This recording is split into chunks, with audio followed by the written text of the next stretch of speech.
네, 안녕하세요. 철인간호사입니다. 선생님이 질문하신 내용 중에 CAG나 PCI를 하고 난 이후에 페모랄 부분에 쉬스 카테터라고 있고 이게 무슨 말인가요? 라고 이제 저한테 질문을 하셨는데 이게 바로 인트로듀서가 포함된 쉬스 카테터예요. 이걸 분리하게 되면 이런 모양이죠. 이 빨간색 부분이 페모랄 사이트에 인서션 되고요. 그 윗부분을 우리가 ICU나 병동에서 종종 보게 되는 경우가 있죠.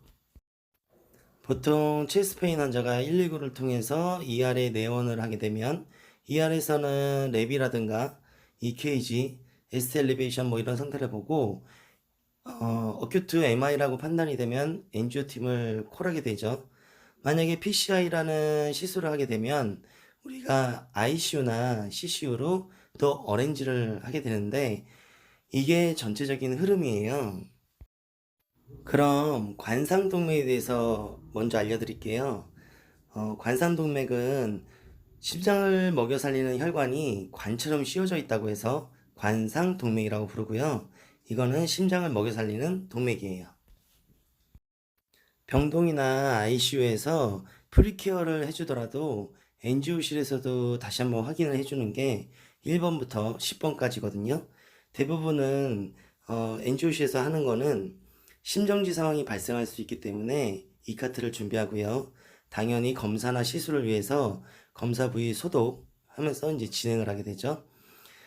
병원에서는 우리가 조영제 알러지가 일어날 수 있기 때문에 스킨 테스트는 꼭 중요하게 봐주셔야 되고 시술 이후에도 도잘리스 페디스 펄세이션이 괜찮은지도 봐주셔야 돼요. 간단하게 CAG를 예를 들어서 어떻게 준비를 하고 심혈관 종술에서는 진행이 되는지를 설명해 드릴게요. 제가 들고 있는 저 카테터가 적힌 라이트 카테터예요. 요거는 다이아고노스틱 카테터이기 때문에 5프렌치를 사용하고요. 6프렌치나 7프렌치 이런 거는 가이딩 카테터라 그래서 우리가 PCI를 할 때 사용하는 카테터예요.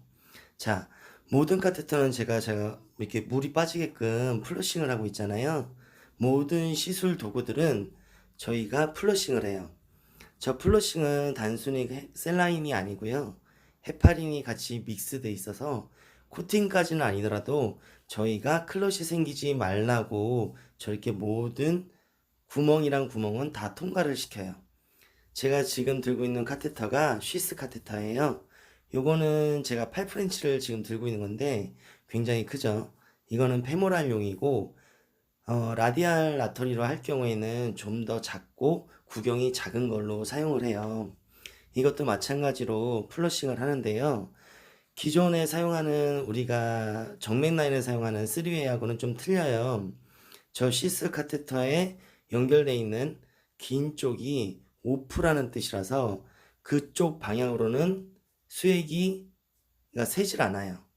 그래서 우리가 플러싱을 하고 난 다음에 닥터가 저거를 페모랄 아터리 부위에 어프로치 했을 경우에 저 어프 부분이 닫혀 있지 않으면 환자의 아터리가 굉장히 압이 높잖아요. 저쪽으로 블리딩이 심하게 날 수가 있어요. 그래서 플러싱하고 난 다음에는 저쪽으로 항상 닫아주는 거고 지금은 가이드 와이어예요. 035 와이어라고 보통 우리가 검사용으로 사용하는 와이어고요. 이런 것들도 마찬가지로 다 이렇게 플러싱을 해줘요. 그럼 이렇게 하고 대기하고 있다가 뭐 펠로우 선생이나 아니면은 우리 교수님이 오시게 되면 시술을 검사를 시작하게 되는 거죠. 그러면 펑천 리드를 플러싱한 거를 먼저 드려요. 그러면 이제 교수님은 NGO를 보면서 확인한 다음에 펑처 부위를 결정이 되면 펑처를 하고요. 펑처에서 했을 경우에는 아터리니까 아터리 부위는 펌핑 되면서 피가 잘 많이 나오겠죠. 그 부분을 우리가 지금 튕겨주고 있는 저런 가이드 와이어를 넣어줘요. 원래는 쉬스용으로 해서 길이가 짧은 게 있는데 제가 그걸 지금 가지고 있지가 않아서 일반적으로 사용하고 있는 035 와이어를 통과시켜서 예를 들어서 설명해 드리는 거고요. 이렇게 환자의 아터리 부분으로 가이드 와이어가 들어갔으면 우리가 그 뒤로 해서 쉬스를 넣어주게 돼요. 쉬스는 전체적으로 쭉 넣어주는데 인트로듀스라고 제가 반복해서 얘기 드렸잖아요. 인트로듀스는 제거를 해줘요. 그럼 저쪽에는 구멍이 자동으로 막히게 되거든요. 예, 그러면 블리딩이 나지 않겠죠. 자, 이 쉬스는 뭐냐? 검사를 할 때 카테터가 들어가고 시술을 할 때 또 가이딩 카테터가 들어가요. 이런 카테터들의 연결 통로라고 보시면 돼요. 우리가 집에 들어갈 때 비밀번호를 누르고 문을 열고 집에 들어가잖아요. 예, 그런 형식이라고 보시면 돼요. 자, 그러면 우리가 여기서 또 한 가지를 봐줘야 될 게, 저 다이노스틱 카테터가 와이어를 집어넣은 다음에 그 가이드 와이어를 따라서 카테터가 들어가야 되잖아요. 그런데 그냥 찔러 넣으면 저 입구로는 저렇게 낭창낭창하기 때문에 와이어가 통과를 못해요. 그래서 어시스트가 뒤에서 와이어를 당겨주면 카테터만 남겠죠? 저기는 좀 약간 스티프해서 입구에 찔러 넣으면 구멍이 열려요. 그래서 그 사이로 와이어를 먼저 올려서 우리가 아오르타로 지나서 결국 그 심장을 먹여 살리는 관상동맥의 오스까지, 즉 입구까지 진입을 하게 되고요. 카테터를 걸어준 다음에 영상 촬영을 시작해요. 처음에는 우리가 LAD라고 해서 레프트에 있는 관상동맥을 보고요. 자, 그 다음에 우측으로 해서 관상동맥을 또 보는데, 이거는 우리가 RCA라고 학교나 병원에서 종종 들어보셨을 거예요. 그렇게 해서 RCA는 우리가 촬영을 2개를 해주고요. LAD 쪽은 총 4장에서 6장까지도 보게 돼요. 자, 이렇게 우리가 다이그노스틱 카테터를 혈관에 걸어놓고 영상 촬영을 하잖아요. 근데 영상 촬영을 할 때 우리가 써주는 게 이때 들어가요. 뭐냐면은 바로 조영제라는, 예, 그 약을 쓰는데, 이거는 해산물을 주 원료로 해서 만드는 끈적끈적한 염색 물질이에요. 그래서 우리가 이거를 넣을 때 혈관에다 직접 주사기를 뽑아서 이렇게 투여하는 방법도 있지만, 보통은 하프 투 하프로 셀라인에 믹스를 해서 좀 끈적끈적하지 않게끔 해서 혈관에 투여를 하고요. 보통 오토 인젝터라는 게 있는데, 기계로 몇 cc를 넣을 건지를 미리 설정을 해놓고 자동으로 주입을 해주는 방법도 있는데, 교수님마다 선호도가 좀 틀려요. 그래서 핸드 인젝터라고 해서 주사기를 손가락으로 걸어서 살살살 쏠 수 있는 이런 방법도 있어요. 이거는 장단점이 있는데요. 이건 나중에 제가 기회가 되면은 PCI를 설명해 드릴 때 좀 자세하게 설명해 드리는 걸로 그렇게 할게요. 자, 전반적으로 설명은 해드렸는데 아마 실질적으로 하지 않으면 이게 이해가 좀 어려우실 거예요. 초반에 직접 어시스트 서보고 뭐 이러신 분들도 많이 헷갈려 하거든요. 네, 참고적으로 좀 알고 계시라고 제가 올려드린 거고요. 그리고 이해를 좀 돕고자 제가 NG룸에서 그 촬영하는 6장에서 8장 되는 그 영상들을 좀 보여드릴게요. 먼저 RAO, LAO는 좌우로 생각하시면 되고, CR은 크라니알이에요. CD는 카우달, 그래서 머리 쪽, 다리 쪽 이렇게 생각하시면 되고, 뒤에 붙는 숫자는 각도라고 보시면 돼요. 지금의 경우는 우측 그리고 다리 쪽 이렇게 각도를 잡아서 LCX라고 하는 서클을 잘 볼 수 있는 영상의 한 장면이고요.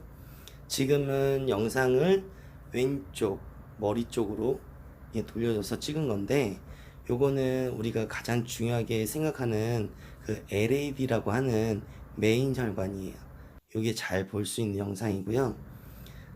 모든 영상은 좌우 앞뒤 이런 식으로 다 확인은 하지 않아요. 근데 약속된 루틴 영상들이 있어요. 그 영상을 봤을 때 환자의 병변이 있는지를 판단을 하는 거거든요. 그래서 이렇게 다른 영상도 보시면 우리가 LAD 그리고 서클이라고 하는 LCX 그리고 RCA 우측 관상동맥까지 병변이 있는지를 다 확인을 하게 돼요. 지금은 다 왼쪽 혈관으로 해서 LAD와 L6, 서컴플렉스가 있는 혈관들이 제대로 있는지, 병변은 없는지 이렇게 조영제를 쏘게 되면은 까맣게 보이거든요. 그래서 확인을 하는 거고요. 지금은 좌측 머리 쪽으로 영상을 돌려서 C자 모양의 RCA를 확인하는 거예요. 요거는 약간 영상을 틀어서 보면 또 변변 부위가 있는지 또 확인할 수 있거든요. 영상은 끝까지 돌려서 꼬리 쪽, 그러니까 디지털 부분까지, 그리고 프록시말도 이상이 없는지를 같이 영상을 쫓아가면서 잘 보셔야 돼요. 이렇게 해서 보시면 될 것 같고, 우리가 병동이나 응급실에서 CAG를 하면은 다시 병동으로 가고요. PCI, 시술을 하게 되면 ICU나 CCU로 다시 어레인지가 되고, 뭐 이런 형식이에요. 그래서 뭐 하루 정도 입원하셨다가 이상이 없으면 퇴원하시는 경우가 바로 검사만 했을 경우인 거고요. 보통 체스트페인 환자가 왔을 때는 랩을 보는데 민감도가 뛰어난 TNI라든가 TNT 그리고 CKMB로 확진을 하고요. 이 케이지는 당연히 STA 엘리베이션 또는 불안정성 협심증이라든가 어큐트 MI 같은 걸로 이렇게 우리가 확진을 해서 시술을 하게 되죠. 우리가 프리케어를 또 중점적으로 보게 되는데요. 이거는 병동이나 CCU에서도 뭐 마찬가지로 준비를 하게 돼요. 뭐 안티플레트레이트라고 우리가 아스피린이라든가 피그렐 뭐 한 티 아니면 한 티 두 티 이런 식으로 처방이 날 때가 있어요. 그래서 이제 뭐 약은 피오메디 먹이면 되고 쉐이빙이라든가 바이탈사인, 동의서 그리고 샌드백 뭐 대체적으로 우리가 다 아는 것들 이렇게 해서 프리케어로 해서 내려보내면 되는 거고 중요한 거는 포스트 케어겠죠. 보통은 쉬스를 ACT 장비를 이제 사용을 해서 바로 리무브 할 건지 아니면은 나중에 리무브 할 건지를 결정을 하게 돼요. 그럼 병동이나 뭐 ICU, CCU로 갔을 때 쉬스가 그대로 있다 그러면 이 환자는 우징이라든가 헤마토마가 잘 생길 수 있겠구나라고 보시고 케어를 잘 해주셔야 되고요. 리무브 후에도 양쪽의 종배동맥을 같이 확인을 하셔서 PMS도 같이 보셔야겠죠. 서큘레이션은 잘 되고 있는지. 그리고 우리가 컴프레션 할 때 보통 30분을 해주는데 30분을 해주더라도 우징이라든가 헤마토마가 생기는 경우가 많거든요. 이럴 때는 샌드백을 보통 3시간에서 6시간 자주자주 업저베이션을 해주셔야 돼요. 특히 중요한 거는 식사하실 때 침상을 90도로 세우시는데요. 이게 클럿이 생겼다가 구부리면서 다시 리블리딩이 될 수 있으니까 이거는 정말 주의하시라고 환자분한테 교육을 해주셔야 돼요. 여기까지 좀 보시면 될 것 같고, 심혈관 센터에서는 이제 어떤 검사를 하고 어떤 시술을 하는지를 아셔야지만 우리가 뭐 프리케어라든가 포스트 케어라든가 이런 부분에 대해서 암기를 하지 않고 이런 시술을 하기 때문에 내가 이런 걸 준비하고 이런 걸 잘 봐줘야겠구나 라고 생각할 수 있을 거라고 생각을 해서 좀 이렇게 영상을 올려드렸어요. 예, 도움이 되셨으면 좋겠고 예, 오늘도 제가 보기 좀 아파서 예, 시청하시느냐고 고생 많으셨습니다. 네, 모두 힘내시고 좋은 밤 되세요.